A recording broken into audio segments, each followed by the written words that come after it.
To offend anyone, but we want to inform you that if you are a child under the age of 18 or get offended easily, this next show may not be for you. The content, opinions, and subject matter of these shows are solely the choice of your show hosts and their guests, and not those of the Entertainment Network or any affiliated stations. Any comments or inquiries should be directed to those show hosts. Thank you for listening.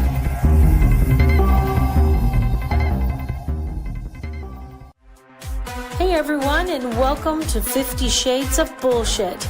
I'm your host, Christine Lalonde, and this is the podcast where we uncover the truth about online dating. Now let's begin. Hey everyone, I'm Christine, and this is 50 Shades of Bullshit. How's everybody doing today? Welcome, and thank you for coming. Today we have Devon back with us. Devon was here previously, and I'm trying to find my info because I'm having one of those days. Devon has been here before with us, and Devon had a near-death experience that he came on and talked about manifesting and all of these amazing, incredible questions that he answered about life after death or beyond in the field. And he returns today because we are going to actually talk about ghosts, demons, energy, and horror. And so let's bring Devon on. And I believe that Devon doesn't have a camera today. So I do not. Devon's going to be the voice beyond. Hi, Devon. Hello there. Thank you for having me again. Yeah, God, are you kidding me? I adore you. I think you're amazing. So thank you for being here again. Absolutely. So I was like looking for a topic with Devon, and I was like, what can we do that's fun since Halloween is next week? And so we decided we were going to talk about all this fun stuff today. And those of you who come on live every week with us and participate, you're welcome to come up and ask questions with Devon as well. And, we're open forum today. And, we'll see what we can do. Just go with the flow. So, Devon, introduce yourself again, if you would. Tell us a tiny bit about yourself, because some people are going to be new. They wouldn't have heard your other episode. So tell us a little about you. Absolutely. So my name is Devon, and most people know me from 9 Vibes. I had a near-death experience in 2017. January 20th, 2017 was the day that I died. And going through that whole entire experience, I actually had moments where the field, or what some would call the universe, some would call God, whatever name you want to give it, shared a whole lot of information with me. And so I basically spend my days talking to people, answering questions, whether it be scientific, spiritual, religious, because I have these answers. And so I've been, going from different platforms and answering some of the most difficult questions that we actually have out there. I love that. I think that your answers are really fascinating. I find them extremely interesting. And I talk about you, Devon. I don't know if your ears are ringing all the time or not, but I talk about you all the time. I tell everybody about you. I'm like, oh my God, you got to buy Devon's books. I have to say, one of your books, though, I was really struggling with it. I had to put it down. I was on a plane and I was traveling. I think it was in June. And I was trying to read it. And I don't know what it was, but my brain could not wrap around anything with it. And I wish that I grabbed them. They're on the other side of my office. Darn it. But which book was that? I'm trying to remember which one it was. Oh, okay. I'm going to see if I can look it up, but okay. We'll come back to that. But I just couldn't wrap my head around it. It was just, my brain was like, what the fuck, It was like, this is complicated, and I couldn't do it. So I put it down for a bit, and then I'm going to try to get back to it now, because I thought, well, maybe now that a lot of things have changed for me, a lot of things have changed in my life. Mhm. So I'm thinking that maybe now it will show up differently. I maybe understand it a little bit more, or but some of the stuff you talk about is really in depth, and it's hard to wrap your brain. Well, I definitely did. I wrote a book called Living a Line by 3, 6, and 9. And That one that one, yeah, that one is, there's just a lot of information from the golden ratio, vortex math, chakras, numbers specifically. It teaches aerobics. There's so much information in there. And it's more along the lines of kind of like a structured book where you go from the next chapter and learn a whole new, set of information. So that one, I don't know which one you're talking about. What was the other? There's another one that I got. I got 3 of them. I got the 369 manifesting. I'm trying to find it, but damned if I can't seem to find it. It'll probably take me too long, and I guarantee as soon as I get off the show, it'll show up. That's usually how that works. It just will fucking show up. The Awakening of the Eternal Secrets of the Ancient Mystics is also designed that way. That one has a lot of depth in it as well. So it's just, Misty, I think it's Misty. Let me look. Misty says, was it hard to relate to the book at the time? I don't know if it was relating. It was like, it's like now when I'm trying to fucking say something and the words are there, but I can't grab them. I can't get the word to come out the way I want to. It's like, it was like that when I was reading it. It rang true, but I couldn't comprehend what some of it was saying. And I could have been distracted. I could have been high. Any of those options. Any of those options. Plus, I was on a plane and I was trying to focus and I couldn't focus. So I put it down. I needed a minute. And then I reread the 369 manifesting. And now I think I'm going to go back to the others. Awesome. I was really hoping I could find it, but no. Anyway, eventually when I get through those books, I might have a lot of questions then, because wow.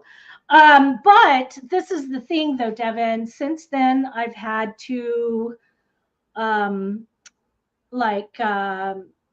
magic mushroom experiences.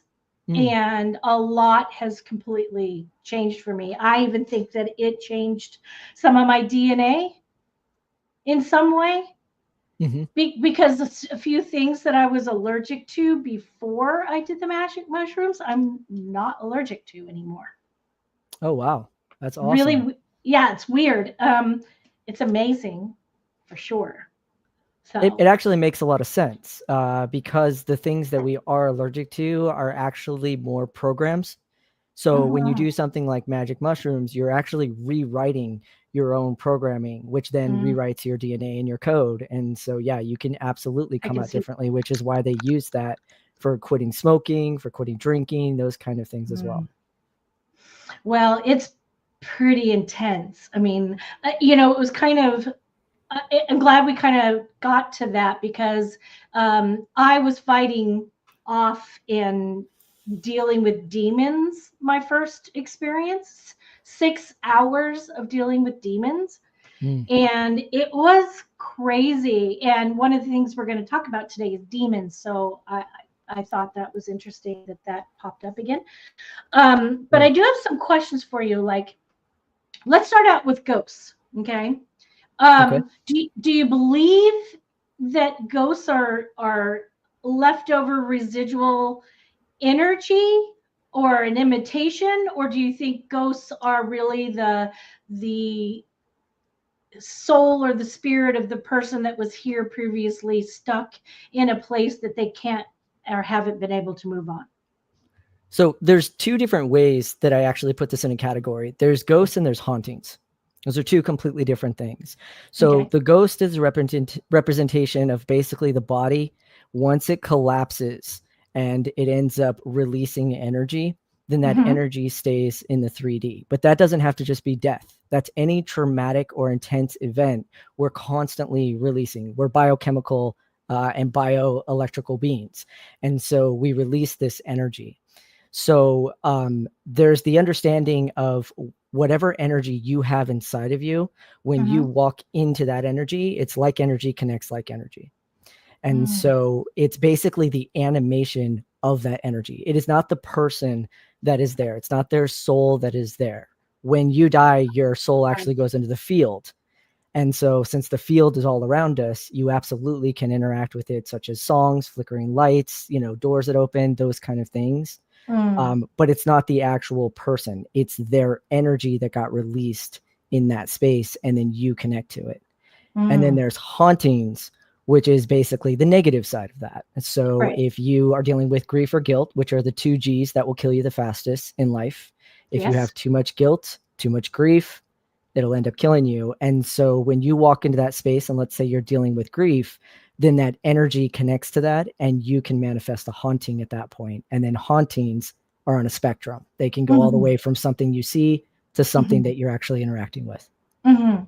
I think that our minds have the ability to manifest a lot of things. Like, um, one of the things I was talking about was, someone mentioned today, "Oh, isn't that crazy how the Simpsons can predict things?"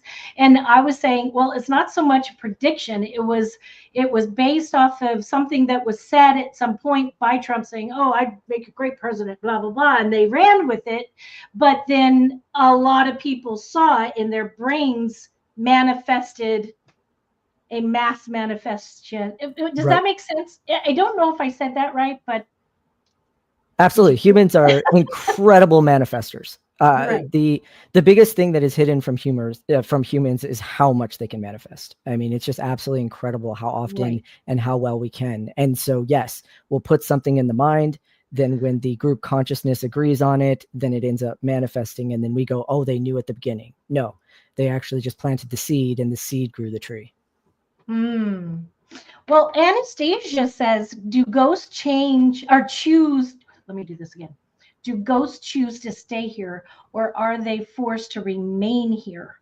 Now, how would you describe that type of energy stuck? So everything that I was shown in my NDE showed that free will is the key to absolutely everything. So there is nothing that is stuck in essence. And so when you actually collapse in the 3D and your soul is released, you move on to the 4D. The only difference is the understanding that the 4D is connected also to the field. So that's how you can interact with loved ones. That's how, different moments can happen, but Mhm, nobody is mhm. still in the 3D in terms of their actual soul. They have moved on. Hmm. I heard something recently that it was said that we're only seeing 10% of what's around us. It, Correct. so you know that too? Oh, yes, Kind of absolutely. freaks me out a little bit, thinking, what else is there? And could a lot of what people call hauntings or spirits or something just be the other 90% we're not seeing? Well, you can actually add to that and say that you actually only see 10% of what you manifest. So you're constantly manifesting things and you're only seeing, less than 10% of what you're actually manifesting. So Right. for instance, you may not see the dark figure that you're actually dealing with inside of yourself. You may not see that all the time, but then you're laying in bed one night and you look out and you see this dark figure. And so it's just you manifesting.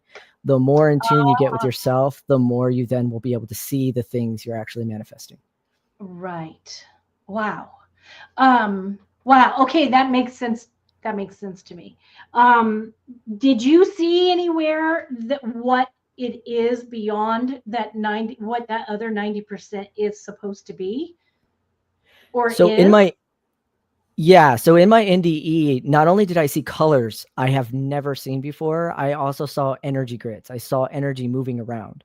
So I talk about the fact that I saw this bunny, and normally what we believe is that, you know, the mechanisms within the bunny make the bunny move. But I actually saw the energy that was pushing the bunny to actually move.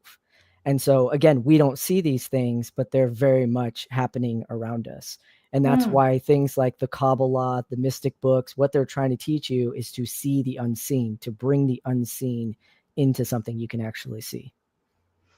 Interesting. You know, I've been hearing a lot lately about here, I just had it and it just went right out of my head.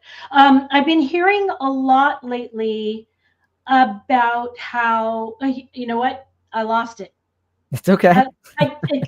It doesn't want me to say it. I can't, whatever it is, I can't get it out. Never mind. I'll just ignore it and let it go actually, and then maybe it'll come back to me. Oh, it was almost there. Mickey just asked something. She said, do the mushrooms have the power to make those change in us, or do we actually give it the power to change us? So the mushrooms have the power to do it because they rewrite code. Everything in your body is code. In essence, you're an algorithm, right? Repeat the same thing over and over, you're going to know the outcome.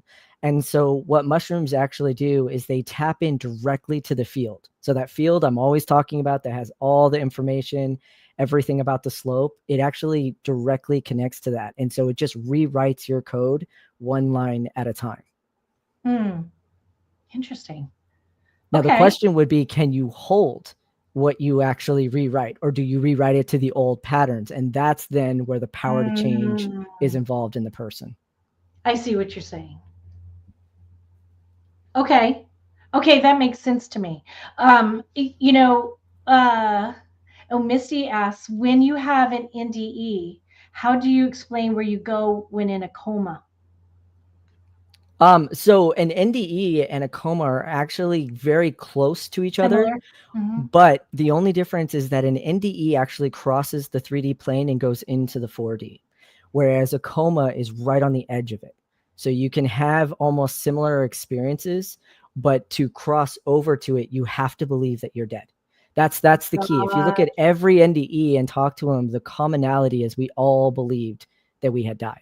Hence the word near-death experience. And so, yeah, there's one that's right on the edge, and then there's one that crosses over, and they're two very, very different experiences. Okay, I remembered what I was going to ask you. We might not get to ghosts and demons and shit today. This show just may go off the fucking rails. Okay, so I think I died several times, but didn't know I died in jump timelines, probably, maybe. I fell off a pool wall, and didn't know it was a ravine. Thought it was just ground, and I fell close to 50 feet backwards. Gosh. Wow. With nothing. I hit a branch on my arm. I had this contusion that looked like it might broke my arm, but I didn't.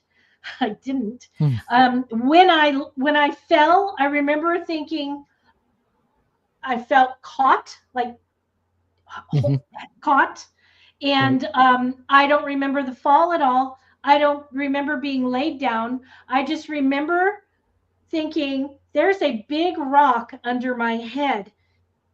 Devon, it was almost 18 inches tall, this rock. Oh, wow. It was in a complete point.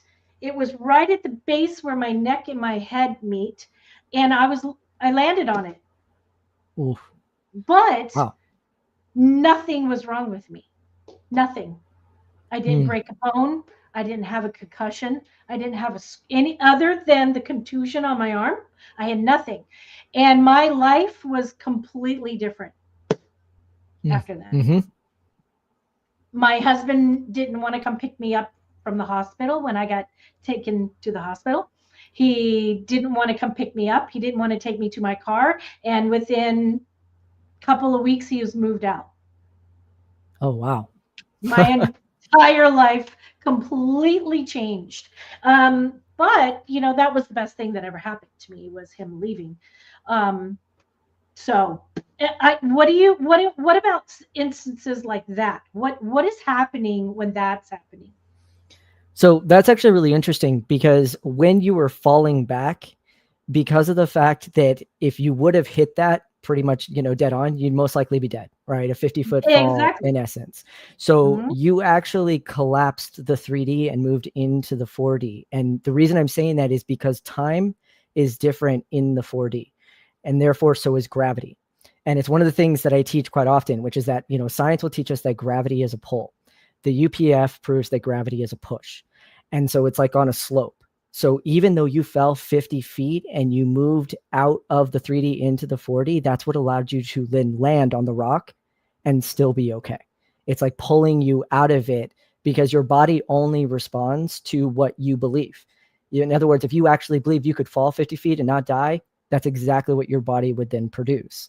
So in this situation, it's not that you knew it, it's that you moved into the 4D, hit the ground, and then came back into the 3D. That's wild. That's the wildest thing. It that has happened to me at least twice in my life. I should have died twice, more than twice. I should have died a whole bunch of times, Devin. I'm actually getting flashes of places and things that I should have fucking died and have no idea why. But yet my life was drastically different after. Like it almost like it put me back in a different timeline. Mm-hmm. By the age of 29, which is basically the cycle of Saturn going around, you will Mhm. already have one NDE experience. So Yeah. every single person, if you just ask their age, you can find the area where they almost died, but they didn't think about it. They didn't know what an NDE was. They didn't, Mhm. hear about the stories. And so they're just, oh, I was lucky. No, you had an NDE experience. And those moments are the things that change us. Anastasia wants to know if you can define NDE, like a Yeah. definition. So yeah, the clear point of an NDE is that you're in the 4D, not the 5D. So there are three phases of life. There's the 3D, the 4D, and the 5D. And I talked about this last time, but I'll just Mhm. quickly cover this. The 3D is where the electron is negative, and that's where all your manifestation comes from. That is why it is easier to be sick than it is to be healthy. It is easier to believe that you are poor than it is to be rich. It is easier to be angry than it is to be kind, right? Okay. That's just the way that it is in the 3D. Everything starts in the dark, just like a seed in the ground. We start in the 3D. Then we move into the 4D. The 4D is where time and memories and energy are completely different. And the reason Mm. they're different is because that electron I talked about actually moves into neutral, which means in a neutral state, you're not charged by your emotions anymore. You actually can look at your life and say, oh, I understand that, or oh, I understand why that person did that thing. And you're not growing through that phase anymore. You're just understanding. Understanding it. Yes, Okay. and that understanding changes the electron then to positive, which is then what moves you into the 5D. The 5D is just like this life right here. I wish people understood this. It's just like this life. The only difference is that it is easier to manifest in positivity in the 5D. It is easier to be healthy, easier to be rich, easier to be happier in that state. Do we live in the 5 and 3D at the same time? Like So all our three are technically all exist at the exact same time, but it's our understanding that the 3D is different time, the 4D is space and time, and the 5D is the reverse of the 3D. So you have to start in the 3D to get to the 5D because it would really suck if we started in the good place, then died, then moved on to the worst of them, So you start in the Yeah, 3D and move to the 5D. gotcha. And how's the 5D different than the field? So they're all actually connected in the field. It's just a Gotcha. matter of the 5D is where you actually believe the field is working for you. You actually have that understanding that you can have the things that you want without changing who you are. Whereas in the 3D, that is a very different belief. Interesting, because that's how I kind of feel here already. Like I'm Yes, getting to the point with my manifesting and with my life that I just feel like I'm capable of changing and making massive changes just with my manifesting and beliefs than I've ever absolutely. before. Yes, because what you're doing is you're moving into the 4D, which is that neutral space, and you're changing something in yourself. And when you change, you actually then are kind of like living between the 3D and the 4D. You're borrowing from the 4D that awareness without neutral, like in that neutrality, and then you're borrowing the 5D, which is to flip your own electron. The craziest part is if science would actually record the electron around somebody that's spiritual, you will actually find that it is changing its charge from negative to positive. Mm-hmm. Interesting. That would be fascinating to see. I remembered finally what it was that I was gonna see. I knew if I let it go. The what's it called? The Mandela Effect? Yes. Yes. What the actual fuck? Because it seems like the Mandela effect is getting faster and faster. There's so much from my own childhood that everything now is like, oh no, that didn't happen that way, or no, it wasn't that way. When I fucking lived it, I know what you know what I mean? It's like, what is that about? So the Mandela effect, coined, the Mandela effect, is basically the understanding, like you were talking about, where things that we remember are not things that are in this reality. Now, there's many different things that people believe. They believe that CERN flipped a machine and it ended up, crashing the electron into the electron, and then it created a wormhole. There are people that believe that we jumped, to another Earth. But the way that I like to describe it is we collapsed on one of those slopes that I'm constantly talking about. And when we collapsed onto that slope, we created a double slit experiment. And if you know about the double slit experiment, do you know about that? No. So the double slit experiment. Say it again. It's called the double slit experiment.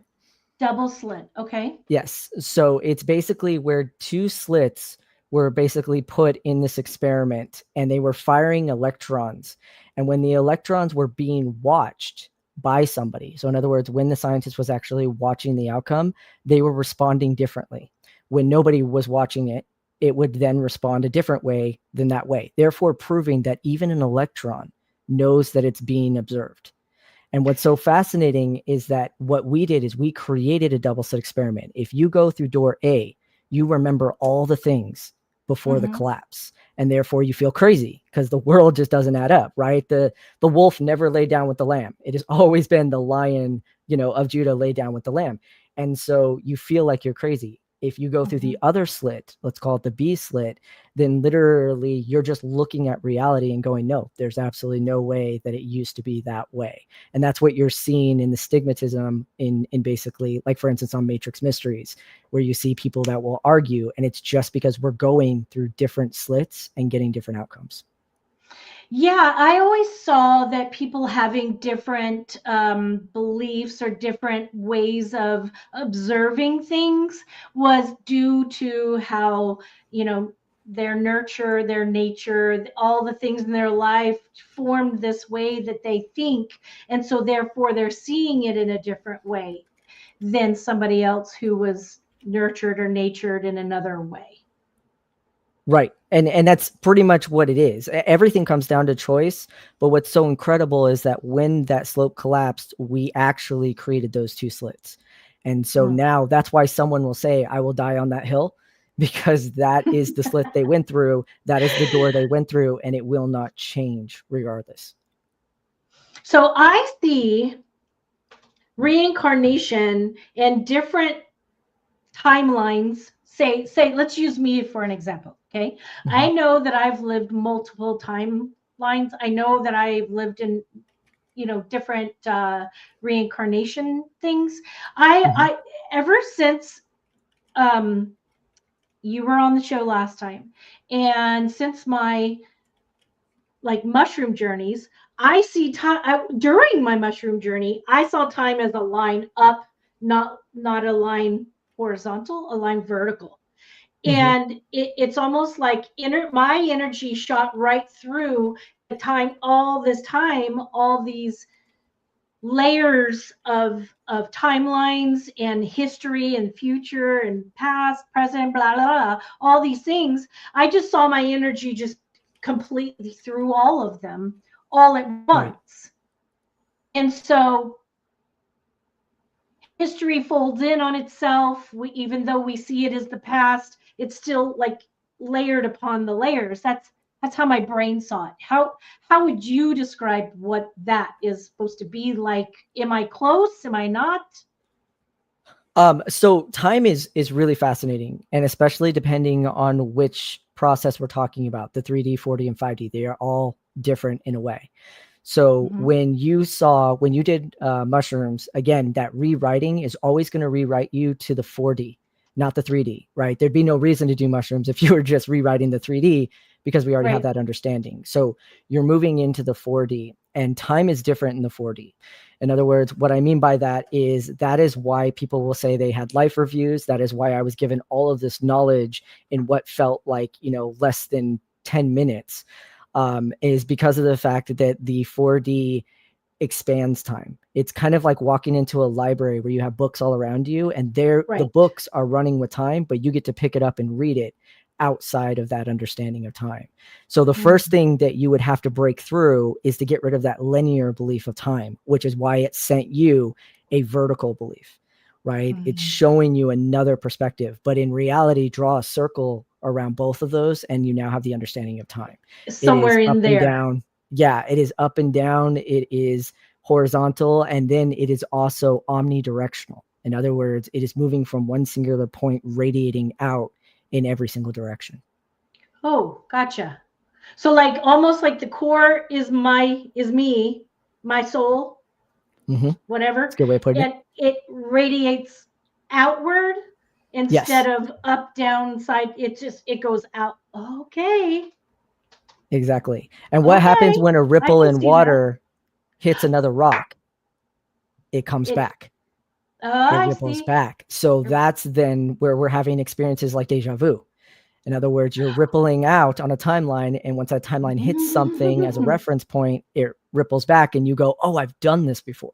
I've seen this before. That's why. Okay. That makes a fucking shit ton of sense. Oh my God. Misty wants to know, how can we quantum leap into a parallel timeline? And what does that even mean? Right. Yeah. There's a lot of different ways to view that. So in terms of like manifesting, right, when I teach the 36-day journey, that's an example of that. By day 18, you have officially changed your frequency, which means you changed your environment, right? The number one rule: change the way you think, you change your world, in essence. So it's the exact same thing. That's one example. Another fun way that you can actually do this is with water. You can actually take 2 glasses of water, fill them up with water, charge them. I'm always a believer in charging your water. But then what you can do is you can actually write the timeline that you're in currently and the timeline and experiences you want to experience. And so now that you have these 2 different waters, you're making a choice. See, this is something that's missing from this whole thing. Choice is the key to everything. So then you create a pattern with that, drink the water, and you'll notice that your life will start to become exactly what you wrote down. Yeah, I do a lot of manifesting with water. I use numbers, I use energy, I speak into it. I think that everything is a vibration. Everything, like even, this computer here, my mic, everything around me is just, I'm bringing it into existence because it's what my brain wants to see, maybe. Yep, absolutely. And then I think that water is the most powerful element that we could possibly have. And I believe that if we're going to manifest, we should be using water at all times. Water is absolutely the key. So it is the most influenced.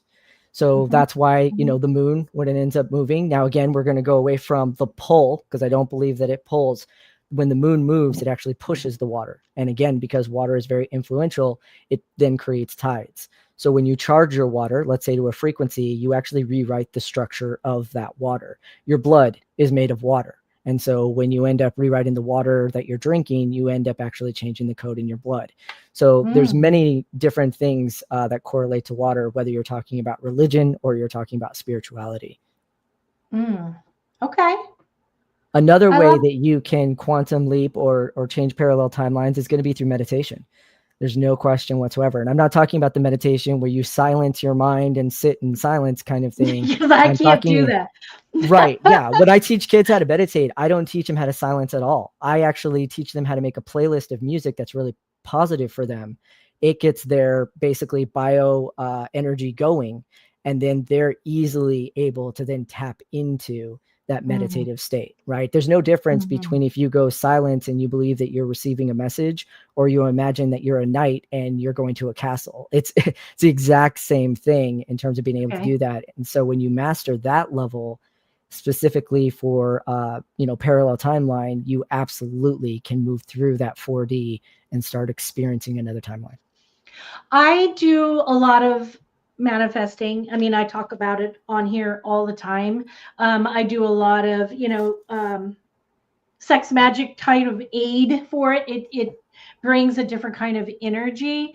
And I gotta say, when there are times I like to get high when I'm doing it, because it takes me onto it. I think it takes me into the 4D a lot. I don't know if I've been to the 5D. Maybe I've glimpsed into it. Maybe, but I definitely have been in the 4D. Yeah, glimpsing into the 5D is possible in the 3D body. It's just not possible to physically be there. So you can remember the Bible says, bring heaven to earth. So you can bring the 5D into your 3D experience. You just cannot actually go from a 3D to a 5D actual experience and call it your reality. Do you have to be like, you have to lose this body to go into that 5D, that dimension?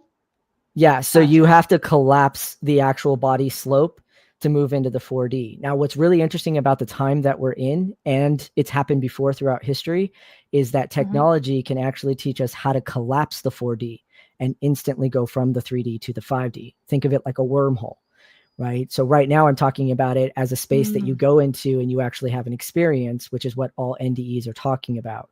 But we actually can get to a place of collapsing that 4D and instantly going from the 3D to the 5D. It's interesting because when I manifest, meditating, when I'm doing any kind of energy, like breath work feels like I get there. Yes, absolutely. Misty said, if you get to the 5D, can you return? I think that's what she said. Can you return? Yeah. So it's inevitable that you will actually return. It's because of the fact that there's nothing after the 5D. So once you get to the 5D and you live the life that you want, you have all the experiences, and it's hard to imagine, but basically you have all these experiences you want, and you finally get to a place of saying, okay, I'm ready for something new. Then you go back into the 3D. And so we're constantly moving from the 3D to the 4D to the 5D. And again, the difference is time. So what I mean by that is you could actually have, let's say, 50 years here in the 3D, go through the 4D, and while you're in the 4D, because time is differently, 50 years could go by on Earth. And then when you get to the 5D, time is differently from the 5D to the 3D. Just like time dilation, the closer you get to the sun, the slower time, slows down for you. So even though you're a normal person interacting and doing things, time is still going by on Earth. So that's why you will always come back, but time always makes things better. It is better today for witches than it was 300 years ago. It is better today, even for LGBT, than it was 100 years ago. So it's that constant understanding that you want to go back because you go, oh, it was about to get better. I want to have this experience. Okay. I see that. Well,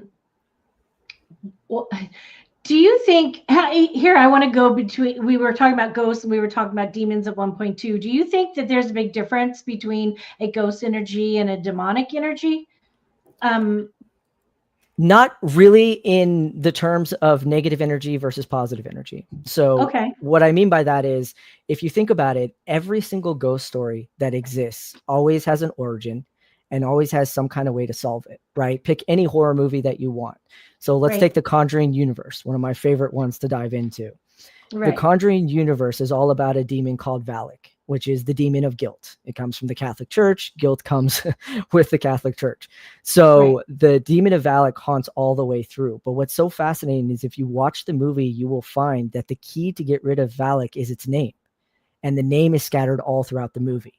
So the demon doesn't actually exist outside of the people that are interacting with the demon. It's their energy. And because it's their energy, they created a key, a way out of it, a way to deal with it. And that's the power of the name.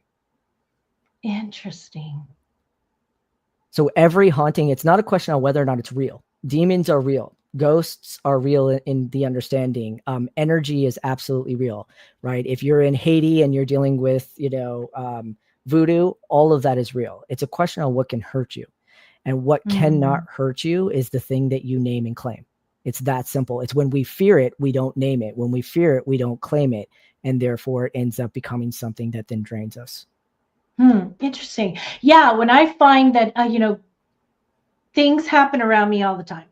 Things move. Everybody's like, oh, you got ghosts attached to you or, whatever attached to you. Well, when I was afraid of it, it had a lot of power over me.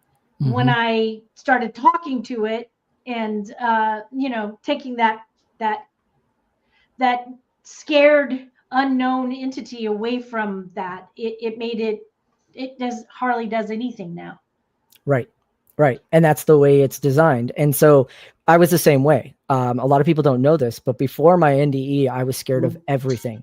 If you've ever seen that movie Page Master, that was me. I was scared of demons and ghosts. I was scared of things under the bed. I was scared of hauntings. I was raised in the church, and that's what they taught you, fear, basically everything that isn't of the church. And so I was absolutely terrified of everything. And there's this moment where I was reading the Kibble Lion, which is the 7 Hermetic Principles. And it was talking about duality. And I realized something. I go, if a little girl crawls through my TV and I can actually see this happening, then by the rules of duality, by the universal law of duality, an equal light also has to exist. So if I wasn't seeing that light, I was going to become that light. And that changed the way then that I dealt with anything that was fearful. Oh, I love that. So when I was going through my mushroom journey, I felt like I felt like I was like the knowledge that the reason that I had all of these dark entities, all these dark demon type things, negative energy attached to me because of all of the terrible, shitty things that had happened to me in my life, and that it was just a residual dark entity, energy from that circumstance. Right. And then I was just battling them. I was like releasing them, getting rid of them, understanding that I didn't need them attached to me anymore. So does that make sense, or is that kind of Yeah, that makes a lot of sense. So resonance, decoherence, right? So you basically had a moment that was a high level of decoherence. And so even if you as an individual started to get more coherence in your life, you're still surrounded by that. And so the more that you build that resonance, the more that you heal yourself, whatever it is. It could be father issues, it could be mother issues, whatever it happens to be.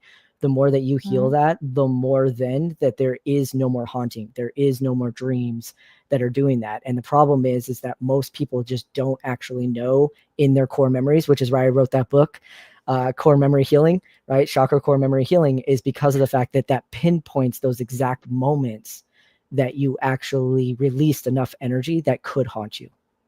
That's the book. There it is. That was it. Yes. That one was it. And I couldn't fucking grasp it at all. But I think now that you actually talked about it again, and since my experiences with the mushrooms, I think I can understand it better now. I'm going to try to reread that, I think. Yeah, chakras are the key. They hold all your energy. You have 7 different chakra centers inside of your body, and they're not connected to each other. So you don't just heal the root chakra and suddenly you're fine in the throat chakra. Each one of these have been collecting energy, and they were given to us to hold energy because bad shit happens, right? Bad things happen in our lives. And so you can hold that energy. If you don't work through that energy, if you don't transmute that energy, it literally becomes the haunting. And so, for instance, somebody who, let's say, had issues when they were younger with sexual issues and then has them as an adult, it's all held in the sacral chakra. So until you heal that, you're going to end up making the same choices, which is just like a haunting, right? Date the same man, date the same woman. You're being haunted by your choices of repeatability. And so, yeah, it's very important that we go through that and pinpoint it. And it's a hard book to read because most of my students meet one-on-one with me to go through it, because, different questions and things. Yeah, it is hard. It is a lot to wrap your mind around. It'd be like half a page long, one little fucking question section. And I'll get through it and I'll go, I understood about half of that. And so then I'd read it again and I'd go, the part that I understood got a little bit deeper and I kind of got another part of it. And I was like, oh God, this is hurting my mind. So I had to take a break. But I think since my magic mushroom thing, I think I'm going to re-look at it and I think I might be able to grasp it a little bit more.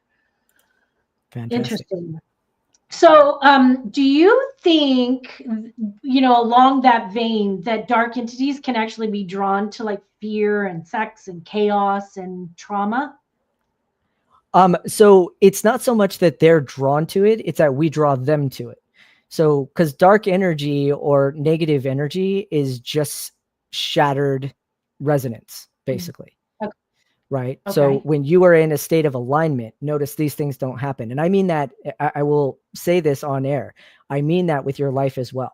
If you literally woke up every morning and you told yourself, I will go to bed as healthy as when I woke up, you will not die that day. It's because of the fact that your awareness trumps all the unawareness. Right. And so, yeah, it's very, it's energy. That's all that it is. And I keep telling people energy is not your enemy. It's just an entity. It's just energy in essence. And so if you're already negative, absolutely, you're going to use sex, addiction, all these things that are basically aligned in your life. And then you're going to believe that something is attaching to it. No, you're choosing it. And it just happens to already have basically a broken side. Wow. I had like tons of different stuff about all these things, but I think one question leaps out to me from all the stuff that we were going to be talking about with ghosts and demons and stuff.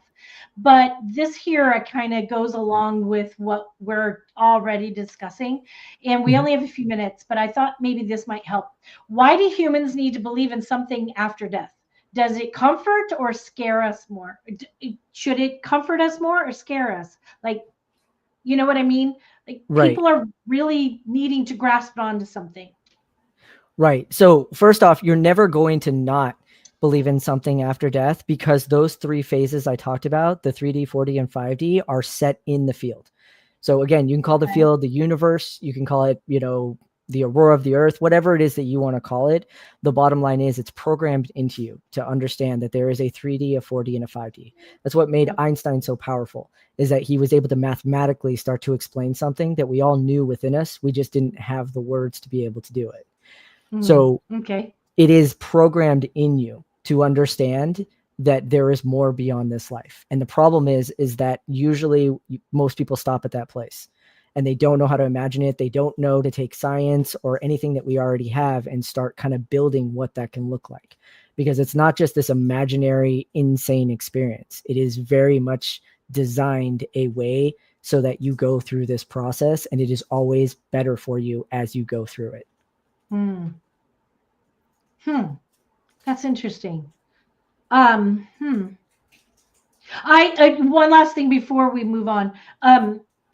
In my second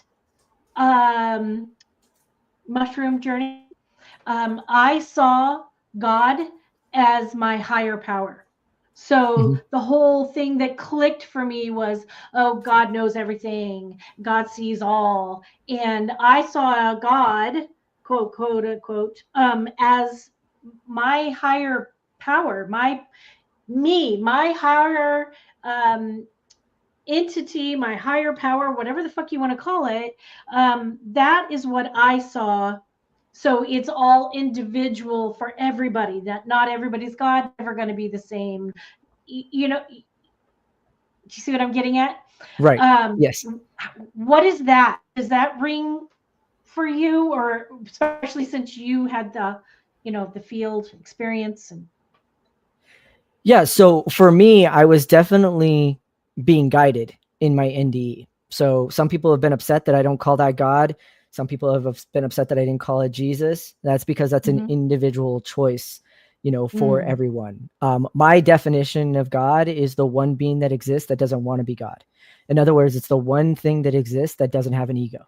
The moment that we then the decide we ego. want to be something, there say hello to our ego. So if God basically said, I am God, God would have an ego. And so that's just my definition. It is the one being that Interesting. exists that doesn't want to be God and therefore can be there for every single person. Ego is a big deal, especially when we were dealing with the mushroom stuff. Letting go of ego was the biggest part of it. It's fascinating.